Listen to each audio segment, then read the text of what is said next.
You know, you don't look near as tough as some of them other sheriffs we've had lately. Particularly that old boy that done run off about an hour and a half after he took the job. Joe, you just make me feel tired all over when you talk like that. James Garner was remembered as a legend with a charming smile. But behind that smile lay immense pain that many of us are unaware of even today. What was that pain?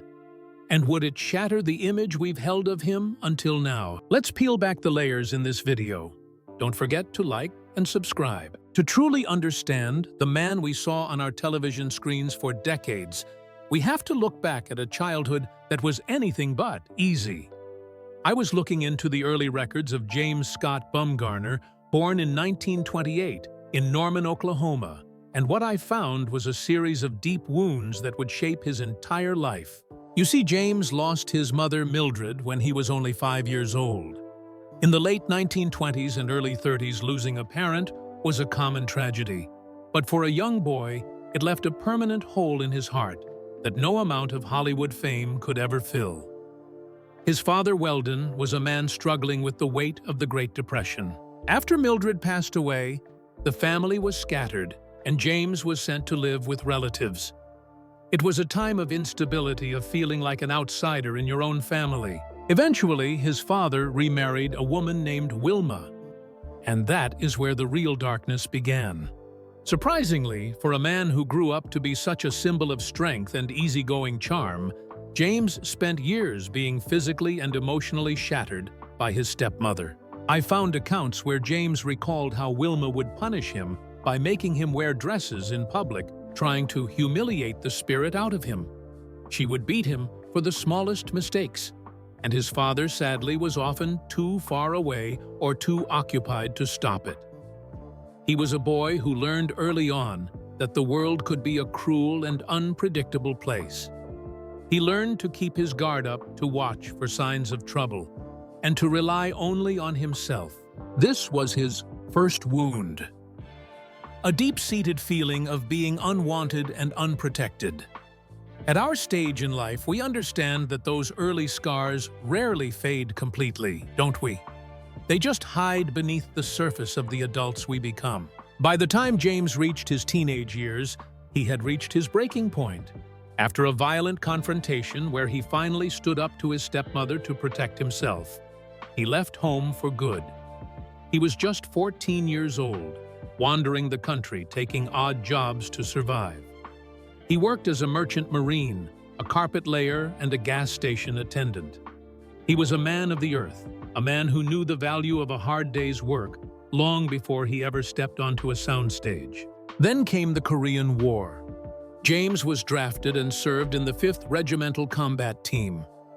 He was wounded twice, once by shrapnel and once by friendly fire from a fighter jet. He earned 2 Purple Hearts, but in a typical James Garner fashion, he didn't even receive the physical medals until many years later because of a paperwork error. He wasn't looking for glory or medals. Medals. He was just a man trying to do his duty and get back home in one piece. When he finally found his way to Hollywood in the mid-1950s, it wasn't because of a burning passion for the craft of acting. Honestly, he just needed a steady paycheck. He happened to run into an old acquaintance who was a talent agent, and his rugged good looks and natural presence did the rest.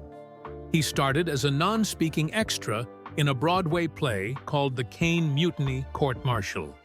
Believe it or not, it was his natural ability to listen and react that caught the eye of directors. He didn't overact, he just was. This authenticity would become his trademark. Do you remember those Sunday nights in the late 1950s when Maverick first aired? It was a breath of fresh air for all of us. James brought something completely new to the Western genre. Before him, the heroes were stoic, humorless gunmen who never seemed to get their shirts dirty. But James gave us Brett Maverick, a man who would much rather talk gamble or even run away than draw his pistol. He was the reluctant hero, the man who used his wits instead of his fists. He became a household name across America, and for many of us, he was the face of the weekend. But while we were all laughing at his wit, James was already beginning a different kind of fight. He felt that the studio Warner Brothers was treating him like a piece of property, rather than a human being. They were making millions off his image while paying him a fraction of his worth. Unlike many stars who stayed quiet to protect their careers, James sued the studio to get out of his contract. It was a move that was unheard of at the time, and it branded him as difficult in the eyes of the executives. But to James, it was about integrity. He had survived his stepmother and the Korean War. He wasn't about to let a group of men in suits tell him what he was worth. This was the peak of his early career, but it was also the moment he realized that in Hollywood, the price of standing up for yourself is often a long and lonely road. Now here is something interesting about the way James Garner handled fame. While most stars of his era were caught up in the glitzy, often temporary lifestyle of Hollywood, James remained anchored by a few key people. The most important person in his world was undoubtedly his wife, Lois Clark. Their story is one of those rare Hollywood tales that actually feels real. They met at a political rally in 1956, and believe it or not, they were married just 14 days later. In a town where marriages often last shorter than the time it takes to film a movie, James and Lois stayed together for nearly 60 years. However, even this rock-solid relationship had its quiet struggles that the public rarely saw. I was digging into some of their history and found that they actually lived apart for a significant period in the 1970s. It wasn't because of a lack of love, but because James was so consumed by the physical and mental stress of his work that he needed to step away just to keep from breaking down completely. At our stage in life, we understand that even the strongest bonds require space and a lot of patience to survive the storms of a demanding career. Don't we? It's a reminder that peace of mind is often more valuable than the perfect image we present to the world. Another fascinating relationship in his life was with his neighbor and co-star from The Great Escape, Steve McQueen.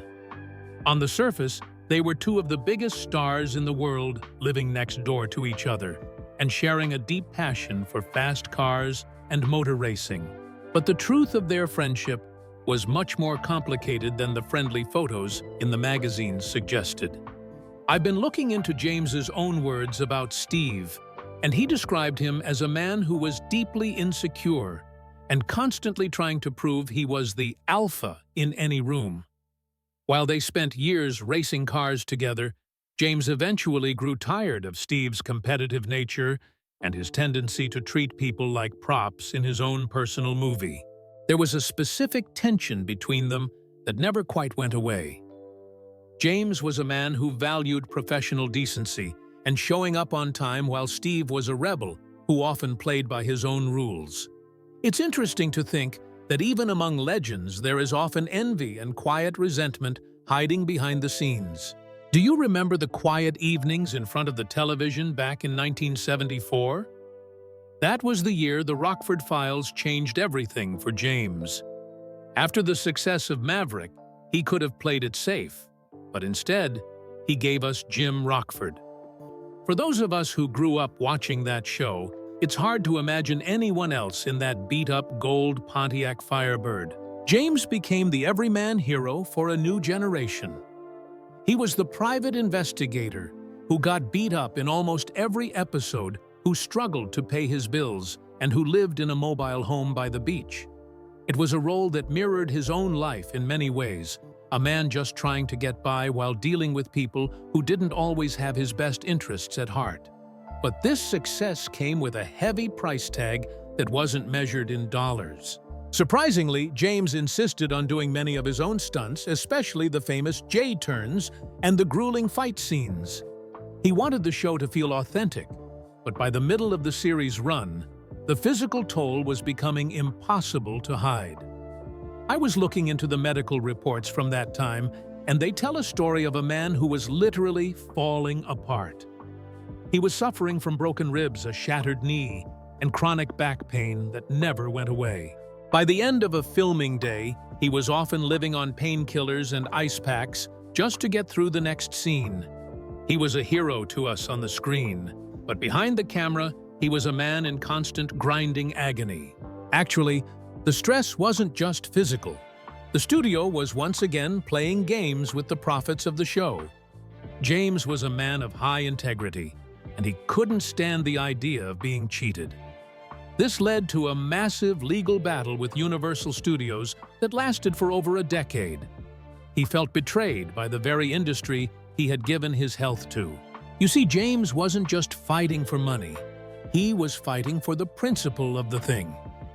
But legal battles have a way of draining the spirit, especially when you're already fighting your own body. This was a major turning point. The charming, easygoing Maverick was becoming a man burdened by the weight of litigation and physical limitations. We all know that as the years go by, our priorities change. And for James, the transition from being the fastest man on the track to a man who could barely walk without a limp was a journey filled with quiet frustration.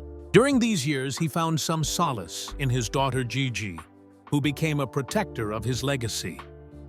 She saw the man behind the myth, the father who was often grumpy from pain but who never lost his sense of duty to his family. It's a common story, isn't it? The world sees the fame and the fortune, but the people closest see the heating pads, the bottles of aspirin, and the long silences. James Garner was a man who gave everything to his audience, but the satellite of his family was the only thing that truly kept him from drifting away during the height of his fame. As we move further into the late 1980s and the 1990s, the information I've gathered tells a story of a man who was increasingly at odds with his own body and the industry he had helped build. You see, the very thing that made James Garner a legend, his commitment to doing his own stunts, became the very thing that led to his physical downfall. By this time, the years of jumping out of moving cars, taking punches, and performing those high-speed J-turns in the Rockford Firebird had caught up with him. It wasn't just a matter of getting older. It was a matter of his body simply wearing out. He had undergone multiple knee surgeries. His back was in a state of chronic collapse, and he lived with a level of daily pain that would have sidelined most people decades earlier. But James was a man of the old school. He didn't complain, and he didn't ask for pity. He just kept going, often hiding his limp when the cameras were rolling. However, the pain wasn't just physical. There was a deeper sense of betrayal that began to settle in. James found himself once again embroiled in a massive legal battle, this time a multi-million-dollar lawsuit against Universal Studios over the profits from the Rockford Files. He felt that the people he had made incredibly wealthy were now trying to cheat him out of his fair share. For a man who valued integrity and a handshake deal above all else, this was a bitter pill to swallow. I found that this legal war lasted for nearly a decade, draining his energy and casting a shadow over his legacy. He eventually won a settlement, but the victory felt hollow. He had learned the hard way that in Hollywood, loyalty often ends where the balance sheet begins. At our stage in life, we understand that no matter how much money is in the bank, peace of mind and being treated with respect are what really matter, don't they? For James, that respect was hard to find in a changing industry. Surprisingly, despite the pain and the lawsuits, he didn't stop working. Many of us remember him in the 1994 film version of Maverick, passing the torch to Mel Gibson, or his touching performance in The Notebook. But behind those later roles was a man struggling to maintain his dignity. In 1988, he had quintuple bypass surgery, a stark reminder that his heart was as tired as his joints. He was a heavy smoker for much of his life, a habit that eventually contributed to his declining health. Believe it or not, there were days on set where he had to be helped into his chair between takes, yet the moment the director called action, the old Maverick charm would flash across his face. It was a masterclass in professional grit, but it was also a sign of a man who didn't know how to exist without the work. Then came the final quiet years. The loud fame of the 1960s and 70s began to fade into a reality of isolation and silence. In 2008, James suffered a severe stroke that changed everything. It affected his speech and his mobility, the two tools he had used to build his entire career. I was looking into his life during this period, and it's truly reflective of a sad ending, in the sense of a great lion being slowed down by time. He moved away from the public eye, living quietly in his Los Angeles home. The man who once raced cars at Le Mans and outsmarted villains on screen was now confined to a much smaller world. He spent his days with his wife Lois and their daughter Gigi, but the spark of the old James was harder to find. Actually, the irony of his life was that while he played characters who were always in control, his final years were defined by a total lack of it. He faced a series of health complications that stripped away his independence bit by bit. He became a man of few words, not because he chose to be, but because he had to be. We all know that as the years go by, our priorities change, and seeing a hero like James Garner face these same human struggles creates a powerful bond of empathy. He wasn't a god. He was a man who had given his body to his audience and was now paying the price in the quiet of a house that felt too large for just two people. In July 2014, the news broke that James had passed away at the age of 86. The cause was a massive heart attack, a final rebellion of a heart that had been through so much. He died in his home, surrounded by the family that had stayed by his side through the separations and the struggles. When I look at the facts of his final years, I don't see a failure. I see a man who fought until the very end.